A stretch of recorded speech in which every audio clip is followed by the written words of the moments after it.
من سقم لكن لنا فيه ظن لا يخيبنا حاشاه أن ترجع الأيدي بلا نعم كم جاد من فضله قبل السؤال وكم أعطى.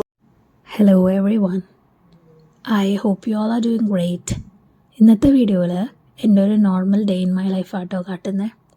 Before we start the video, I want to take a moment to thank all of you guys watching the video from the bottom of my heart. Thank you so much for the love you guys shows to my video. I really appreciate it. ഇന്ന് എനിക്ക് class ഒന്നും ഇല്ലാത്തൊരു day ആട്ടോ. So രാവിലെ തന്നെ എണീറ്റ് morning റുട്ടീൻസൊക്കെ തുടങ്ങി. ഇവിടെ നല്ല തണുപ്പായതുകൊണ്ട് രാവിലെ എണീക്കാൻ നല്ല പാടാണ്. പക്ഷേ എഴുന്നേറ്റ് കിട്ടിക്കഴിഞ്ഞാൽ പിന്നെ ഞാൻ ഓക്കെ ആട്ടോ. എനിക്ക് രാവിലെ തന്നെ വലിയ റുട്ടീൻസും കാര്യങ്ങളൊന്നും ഇല്ല കേട്ടോ. Just brushing, moisturising, lip balm ഇതൊക്കെ തന്നെയുള്ളൂ. മോയ്സ്ചറൈസിങ് ഇവിടെ നല്ല ഇമ്പോർട്ടൻ്റ് ആട്ടോ. കറക്റ്റായി സ്കിൻ മോയ്സ്ചറൈസ്ഡ് അല്ലെങ്കിൽ സ്കിന്നിൽ ഡ്രൈനെസ്, ഫ്ലേക്കി സ്കിൻ അങ്ങനത്തെ കുറച്ച് പ്രശ്നങ്ങളൊക്കെ വരാൻ ചാൻസ് ഉണ്ട്. So can take the risk. അതുപോലെ തന്നെയാണ് ലിപ്പ് മോയ്സ്ചറൈസിങ്ങും. കറക്റ്റായി ലിപ്പ് മോയ്സ്ചറൈസ്ഡ് അല്ല എന്നുണ്ടെങ്കിൽ ഈ സെയിം പ്രശ്നങ്ങൾ തന്നെ, ഫ്ലേക്കിനെസ്സും ഡ്രൈ ലിപ്സും ചാപ്ഡ് ലിപ്സും അങ്ങനെ ഒരുപാട് പ്രശ്നങ്ങൾ വരാനും അത് പിന്നീട് കുറച്ച് ബുദ്ധിമുട്ടുകൾ ഉണ്ടാക്കാനൊക്കെ ചാൻസ് ഉണ്ട്. So I am not taking the risk. അങ്ങനെ അതൊക്കെ കഴിഞ്ഞ് മോർണിംഗ് റുട്ടീൻസൊക്കെ കഴിയുമ്പോൾ തന്നെ എനിക്ക് കുറച്ച് എനർജിയൊക്കെ വരും കേട്ടോ. അതൊക്കെ കഴിഞ്ഞ് ഞാൻ എന്താ റൂമിലെത്തിക്കഴിഞ്ഞാൽ ഞാൻ പിന്നെ ചെയ്യുന്നത് ബ്ലൈൻഡ്സൊക്കെ ഒന്ന് തുറക്കലാട്ടോ. എപ്പോഴും ഞാനിവിടെ ബ്ലൈൻഡ്സൊക്കെ തുറന്ന് കുറച്ച് നേരം നിന്ന് കാഴ്ചകളൊക്കെ കണ്ടിട്ടാട്ടോ ഓരോ ഡേയ്സും സ്റ്റാർട്ട് ചെയ്യുക. എന്തോ ഭയങ്കര ഒരു പോസിറ്റീവ് എനർജി ഇങ്ങനെ നിന്ന് വെറുതെ ഇങ്ങനെ ആലോചിക്കുമ്പോൾ കിട്ടാറുണ്ട്. ഇന്നെന്തോ ഫുട്ബോൾ മാച്ചൊക്കെ നടക്കുന്നുണ്ടായിരുന്നു. അങ്ങനെ അതെല്ലാം കണ്ടു നിന്നു. പിന്നെ വീട്ടിലേക്കൊക്കെ ഒന്ന് വിളിച്ചു കേട്ടോ. ഇതൊക്കെ കഴിഞ്ഞ് ഇനി മെയിൻ പരിപാടി ബ്രേക്ക്ഫാസ്റ്റിലേക്ക് കടന്നു. ഇത് വൈറ്റമിൻ ഡി ആട്ടോ. അയർലൻഡിലെത്തുമ്പോൾ വൈറ്റമിൻ ഡി എടുക്കൽ കമ്പൾസറി ആണ്. കാരണം ഇവിടെ സൺലൈറ്റ് ഈസ് എ ലക്ഷറി. അത് ലൈക്ക് ഒരു ഡേ തന്നെ 4 സീസൺസ് ഉള്ളൊരു വെതറാണ് ഇവിടെ ഉള്ളത്. അപ്പോൾ കറക്റ്റായി വൈറ്റമിൻ ഡി എടുത്തില്ല എന്നാണെങ്കിൽ അതിൻ്റെ ഇമ്പാക്റ്റ് നമ്മുടെ ഹെൽത്തിലും അതുപോലെ തന്നെ മൂഡിലും എഫക്റ്റ് ചെയ്യും. സോ ഇങ്ങോട്ട് വരുന്നവർ ഇത് പ്രത്യേകം ശ്രദ്ധിക്കണം കേട്ടോ. വൈറ്റമിൻ ഡീസ് പ്രോപ്പറായിട്ട് ക്യാരി ചെയ്യാനായിട്ട്. അല്ലെങ്കിൽ ഇവിടെ നിന്നാണെങ്കിലും വാങ്ങാൻ കിട്ടും. എൻ്റെ കേസിൽ ഞാൻ നാട്ടിൽ കൊണ്ടുവന്ന വൈറ്റമിൻ ഡീസൊക്കെ. ഇന്ന് പ്രത്യേകിച്ച് ക്ലാസ്സൊന്നും ഇല്ലാതെ കൊണ്ട് തന്നെ കുറച്ചൊരു ലേസി ആയിരുന്നു. സോ ഒരു തട്ടിക്കൂട്ട് ബ്രേക്ക്ഫാസ്റ്റ് ആയിട്ട് ഞാൻ ഉണ്ടാക്കിയത്. അങ്ങനെ ഒരു യോഗർട്ട് ബൗൾ ഉണ്ടാക്കാൻ നോർത്തു. അതാകുമ്പോൾ പെട്ടെന്ന് പണിയും കഴിയും, ഹെൽത്തിയും ആണല്ലോ. പെട്ടെന്ന് പണി കഴിയുമെന്ന് പറയാൻ പറ്റുമെന്ന് എനിക്കറിയില്ല. കാരണം വേണ്ട ഫ്രൂട്ട്സൊക്കെ കട്ടൊക്കെ ചെയ്തെടുക്കണ്ടേ. എൻ്റെ കയ്യിലുണ്ടായത് ബ്ലൂബെറീസും ബനാനയും കേട്ടോ. സോ അതും പീനട്ട് ബട്ടറൊക്കെ വെച്ചിട്ട് ജസ്റ്റ് ഒരു തട്ടിക്കുട്ടി യോഗർട്ട് ബൗളൊക്കെ ഞാൻ ഉണ്ടാക്കി. നല്ല യമ്മിയായിരുന്നു കേട്ടോ ബൈ ദ വേ. അങ്ങനെ അതൊക്കെ കഴിച്ചു.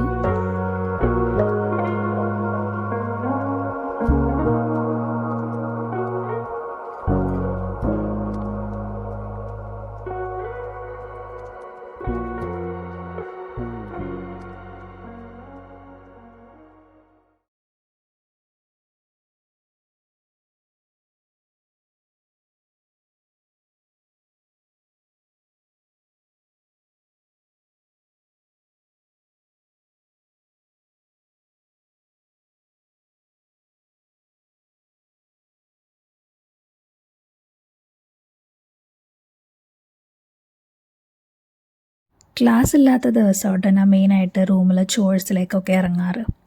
സോ റൂമൊക്കെ ഒന്ന് ക്ലീൻ ചെയ്തു. ലോണ്ട്രി ഉണ്ടായി, ലോണ്ട്രിയൊക്കെ കറക്റ്റായിട്ട് ചെയ്തു. നമ്മൾ യൂസ് ചെയ്യുന്ന പ്ലേസൊക്കെ നല്ല ക്ലീൻ ആൻഡ് ടൈഡി ആയിട്ട് കിടന്നു കഴിഞ്ഞാൽ അത് നമ്മുടെ ബിഹേവിയറിലും മൂഡിലൊക്കെ എഫക്റ്റ് ചെയ്യും. നമുക്ക് കാര്യങ്ങളൊക്കെ പ്രൊഡക്റ്റീവായിട്ട് ചെയ്യാനും എല്ലാത്തിനും ഹാപ്പി ആയിട്ടിരിക്കാനും ഇതുകൊണ്ട് പറ്റും കേട്ടോ. അങ്ങനെ ഇന്നത്തെ ഏറെക്കുറെ പരിപാടികളൊക്കെ കഴിഞ്ഞു. ഞാൻ കുറച്ച് നേരം എല്ലാം ലോണ്ട്രിയൊക്കെ മടക്കിയൊക്കെ വെച്ചു. അതൊക്കെ കഴിഞ്ഞിട്ട് ഇത് നാട്ടിൽ നിന്ന് കൊണ്ടുവന്നതാട്ടോ ചക്ക വറുത്തത്. എനിക്ക് ചക്ക വറുത്തത് ഭയങ്കര ഇഷ്ടമാണ്. അങ്ങനെ ഇത് നാട്ടിൽ നിന്ന് വല്ലുമ്മ ഞാൻ ഇങ്ങോട്ട് പോന്നപ്പോൾ തന്നുവിട്ട് ചക്ക വറുത്തതാണ്. അതൊക്കെ കഴിച്ചു. പിന്നെ ഞാൻ ഒന്ന് ഷോപ്പിങ്ങിനായിട്ട് ഇറങ്ങി കേട്ടോ. ഷോപ്പിംഗ് എന്ന് പറഞ്ഞാൽ വലുതായിട്ടൊന്നുമില്ല. എനിക്ക് മെയിനായിട്ട് കുറച്ച് സ്റ്റോറേജ് കണ്ടെയ്നേഴ്സൊക്കെ വാങ്ങാനുണ്ടായിരുന്നു. പിന്നെ ചെറിയൊരു ഗ്രോസറി ഷോപ്പിങ്ങും. അങ്ങനെ അതൊക്കെ ചെയ്ത് ഞാൻ വീട്ടിലേക്ക് വന്നു കേട്ടോ. വീട്ടിലെത്തിയപ്പോഴേക്കും ലഞ്ചിൻ്റെ ടൈം ആയിട്ടുണ്ടായിരുന്നു. അങ്ങനെ കുറച്ച് പെൻഡിങ് ആയിട്ടുള്ള വർക്ക്സൊക്കെ ചെയ്തു. ഈ വീക്കെൻഡൊക്കെ കിട്ടുമ്പോഴാട്ടോ എനിക്ക് കറക്റ്റായിട്ട് വർക്കുകൾ പെൻഡിങ് ആയതൊക്കെ കറക്റ്റായിട്ട് ചെയ്ത് തീർക്കാനൊക്കെ പറ്റുക. അതിന് ലഞ്ചൊക്കെ കഴിച്ചു. പിന്നെ അതാ ഞാൻ നേരത്തെ പറഞ്ഞ ലക്ഷറി ഇല്ലേ, അതെ സൺലൈറ്റ്. അങ്ങനെ സൺലൈറ്റ് വന്നിട്ടുണ്ടായിരുന്നു കുറച്ച് നേരത്തേക്ക്. അപ്പോൾ ഞാൻ ഒരു ഗ്ലാസ്സിൽ വെള്ളമൊക്കെ ആയി ബാൽക്കണിയിൽ പോയി നിന്ന് കുടിച്ചു. തണുപ്പും വെയിലും എനിക്ക് അത്ര അങ്ങോട്ട് ഇഷ്ടമില്ലാത്തൊരു കോപ്പമാട്ടോ. പക്ഷെ സൂര്യൻ വന്നപ്പോൾ ഒന്നും നോക്കിയില്ല, അങ്ങോട്ട് ഇറങ്ങി. പിന്നെ എനിക്കിന്ന് ക്ലാസ് ഉണ്ടായിരുന്നില്ല, ബട്ട് ലൈബ്രറിയിൽ വെച്ചിട്ട് ഒരു ചെറിയൊരു അപ്പോയിൻമെൻറ്റ് ഉണ്ടായിരുന്നു. ഇതാ ഈ റൂമായിരുന്നു കേട്ടോ ബുക്ക് ചെയ്തിട്ടില്ലേ. ലൈബ്രറിയിൽ നമുക്ക് വേണ്ട റൂം ബുക്ക് ചെയ്തിട്ട് നമുക്ക് യൂസ് ചെയ്യാൻ പറ്റും. പക്ഷെ അൺഫോർച്ചുനേറ്റ്ലി ബുക്ക് ചെയ്ത ആൾക്ക് എത്താൻ പറ്റിയില്ല. അങ്ങനെ കോള് സൂം വഴി കണ്ടക്ട് ചെയ്തു. അങ്ങനെ അതൊക്കെ കഴിഞ്ഞ് ഞാൻ എന്തായാലും ലൈബ്രറിയിൽ എത്തിയത് കൊണ്ട് കുറച്ച് നേരം ഇരുന്ന് പഠിച്ചു. അതൊക്കെ കഴിഞ്ഞ് വീട്ടിലേക്ക് ഇറങ്ങി കേട്ടോ. എനിക്ക് ലൈബ്രറിയിലിരുന്ന് പഠിക്കാൻ, ആ ഒരു അന്തരീക്ഷത്തിലിരുന്ന് പഠിക്കാൻ ഭയങ്കര ഇഷ്ടമാണ്. ഭയങ്കര കാം ആൻഡ് പീസ്ഫുൾ ആയിട്ടുള്ള ഒരു പ്ലേസാണ് ലൈബ്രറി ഞങ്ങളുടെ യൂണിവേഴ്സിറ്റിയിൽ. ഒരുപാട് പേര് അത് യൂസ് ചെയ്യാറുണ്ട്. ഒരുപാട് റിസോഴ്സസും ഞങ്ങളുടെ ലൈബ്രറിയിൽ പ്രൊവൈഡ് ചെയ്യുന്നുണ്ട്. ഇതെല്ലാം യൂട്ടിലൈസ് ചെയ്യാനും അവിടെ ഇരിക്കാനും പിന്നെ കുറച്ച് ഫ്രണ്ട്സിനൊക്കെ ഉണ്ടാകും, അവരൊക്കെ ആയിട്ട് ചെറിയ സംസാരിച്ചിരിക്കാനൊക്കെ എനിക്ക് ഭയങ്കര ഇഷ്ടമാണ്. അതൊക്കെ കഴിഞ്ഞ് ഒരു സൺസെറ്റൊക്കെ കഴിഞ്ഞപ്പോഴത്തേക്ക് ഞാൻ എന്താ വീട്ടിലേക്ക് നടന്നു കേട്ടോ. ഇനി വീട്ടിൽ ചെന്നിട്ട് മെയിനായിട്ട് എനിക്ക് ഡിന്നർ പ്രിപ്പയർ ചെയ്യാനുണ്ട്.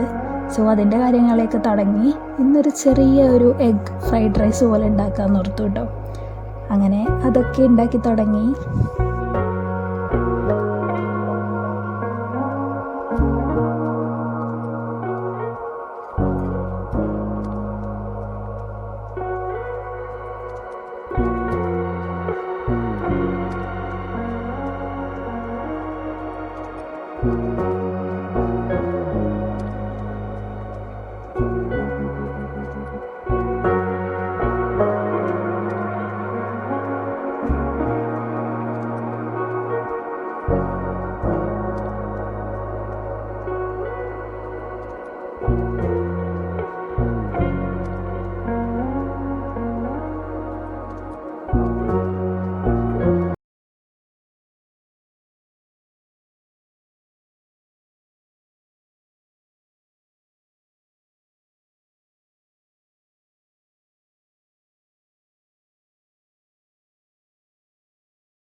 കുക്കിംഗ് എനിക്ക് നല്ല ഇഷ്ടമായത് കൊണ്ട് തന്നെ ടൈം കിട്ടുമ്പോൾ ആ കുക്ക് ചെയ്യുന്ന ടൈമിൽ ഞാൻ അത്യാവശ്യം എൻജോയ് ചെയ്ത് പയ്യനെ അങ്ങനെയൊക്കെ ആട്ടെ കുക്ക് ചെയ്യുന്നത്. അങ്ങനെ ഫുഡൊക്കെ ഉണ്ടാക്കി വെച്ചു. മാഷാഅല്ലാ നല്ല യമ്മി ആയിട്ടുള്ള ഒരു എഗ് ഫ്രൈഡ് റൈസ് ആയിരുന്നു ഉണ്ടാക്കിയത്. അത് കഴിഞ്ഞ് നാളെ യൂണിവേഴ്സിറ്റി കൊണ്ടുപോകാനായിട്ട് ഫുഡൊക്കെ ഒന്ന് പാക്ക് ചെയ്തെടുത്ത് വെച്ചു. പിന്നെ മോർണിംഗ് കൊണ്ടുവന്ന ഗ്രോസറി ഐറ്റംസ് ഒക്കെ ഉണ്ടായില്ലേ, അതെല്ലാം കറക്റ്റായിട്ട് ഓർഗനൈസ് ചെയ്തു. കറക്റ്റായിട്ട് കാര്യങ്ങളൊക്കെ ചെയ്തു. വീട്ടിലേക്കൊക്കെ ഒന്ന് വിളിച്ചു, പിന്നെ കിടന്നു കേട്ടോ. So അത്രേ ഉള്ളൂ ഇന്നത്തെ ഒരു video. I hope you guys like the video, and if you like the video, please feel free to put your thoughts in the comment box, and I'm looking forward to see all of your comments, and I cannot wait to read them. Until we see again in the next video, take care.